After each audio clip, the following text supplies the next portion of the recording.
Hey everybody. So we're going to work through one more problem with lines and planes.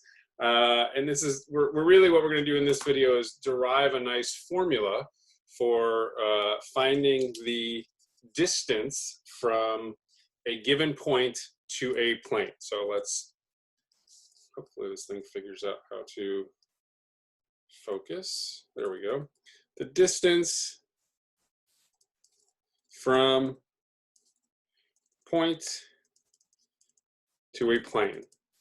Okay, so one thing we have to decide is what exactly we mean by the distance from a point to a plane, and we're going to use the most obvious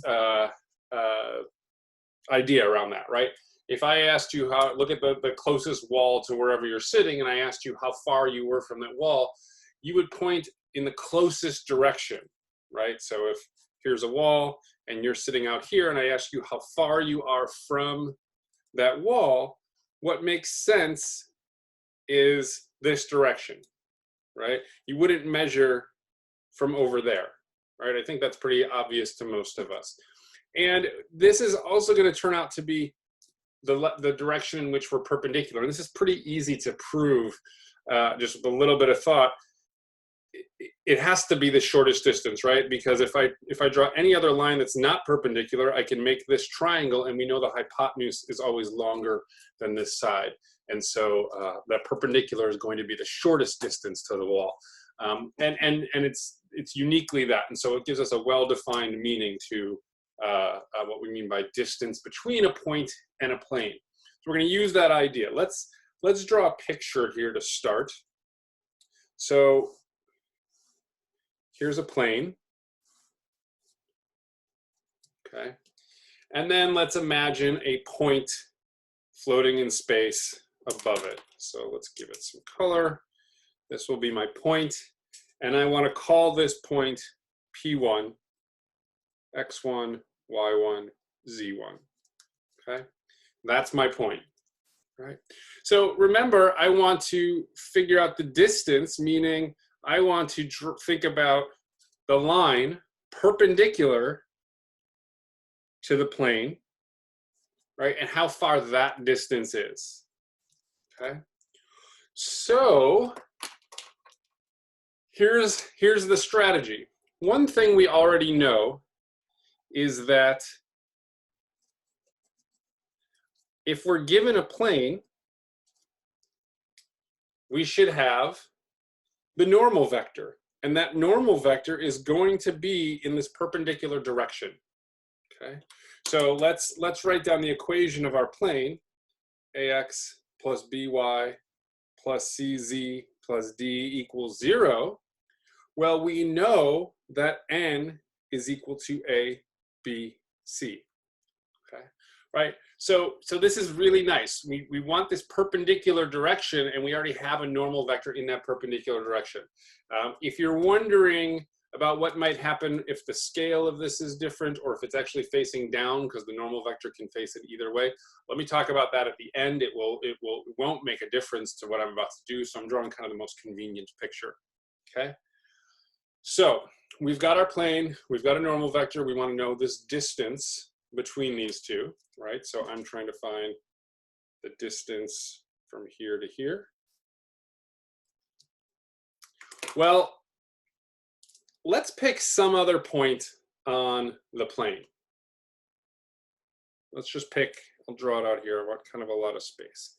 And I'll call this point, let's just call it x0, y0, z0. This is a point in the plane. And then I'm going to draw the vector from this point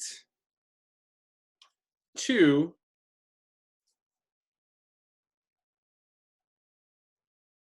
our point that we want to know the distance of, right? And I'm going to name this vector, let's just name it v. Okay. Now, we can write down components for v.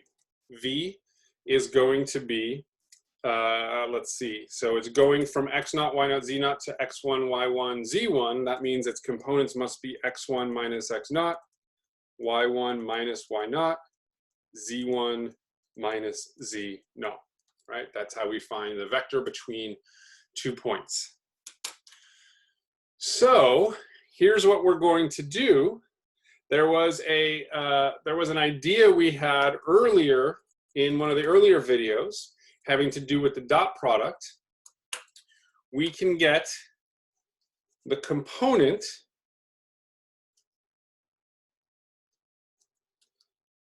on, let's see, the component of our vector v on the vector n. What does that mean? That means how much of this vector is in the direction of n. In other words, if I drew a vector, so in this picture, let's do it this way.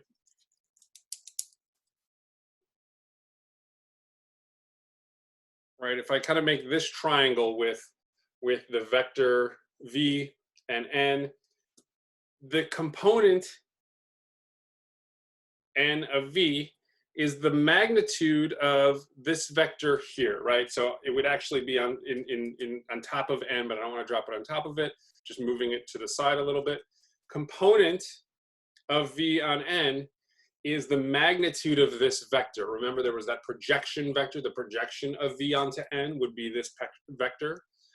And that is exactly the distance we want, almost.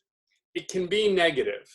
So we're going to take the absolute value because we want just the distance, so it can be positive.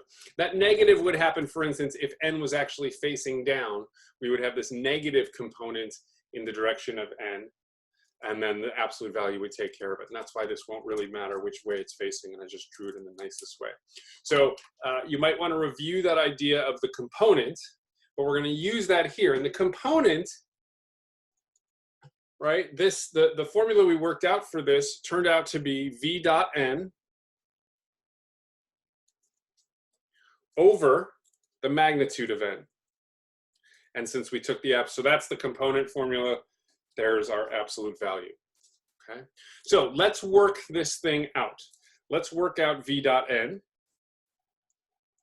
V dot n, so I've got v and I've got n, and taking the dot product, I'm just multiplying a by the first component, b by the second component, c by the third.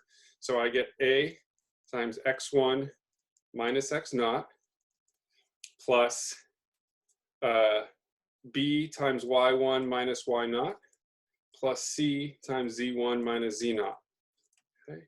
Now I'm going to do a little bit of algebra here, and I will get ax1 plus by1 plus cz1 minus ax naught plus bx naught, sorry, by naught plus cz naught. Okay, so I just distributed the a, the b, and the c. I collected all the one terms, x1, y1, and z1, and then all of these were negative, the not terms, and I collected them and put them in parentheses, right? Now, here's something we should notice. ax naught, by naught, plus cz naught. X naught, y naught, z naught is a point on the plane, which means it satisfies this equation. In other words, we know that ax naught plus by naught plus cz naught plus d is equal to 0, right? Because it has to satisfy this equation. So if we put x naught, y naught, z naught into this equation, it's equal to 0, and that's exactly ax naught plus by naught plus cz naught plus d equals 0, which means all of this is equal to negative d. So this becomes ax1 plus by1 plus cz1 minus, but then it's negative d, so we get plus d. Okay? Now, x1, y1, z1 are not a point on the plane. So this does not satisfy this equation, right? Otherwise, this whole thing would be equal to 0, which is interesting because if we did have a point on the plane and asked what's the distance from a point on the plane to the plane, this thing is going to be 0, making the numerator 0, and this whole fraction is 0. So it actually does exactly what we want. If we have a point on the plane, its distance from the plane it's part of is, of course, 0. But in this case, x1, y1, z1 is not a point on the plane. So Now we can put everything together. So this is our v dot n. We already know the magnitude of n is going to be equal to a squared plus b squared plus the square root of a squared plus b squared plus c squared. Putting it all together, the distance from the point to the plane is the absolute value of this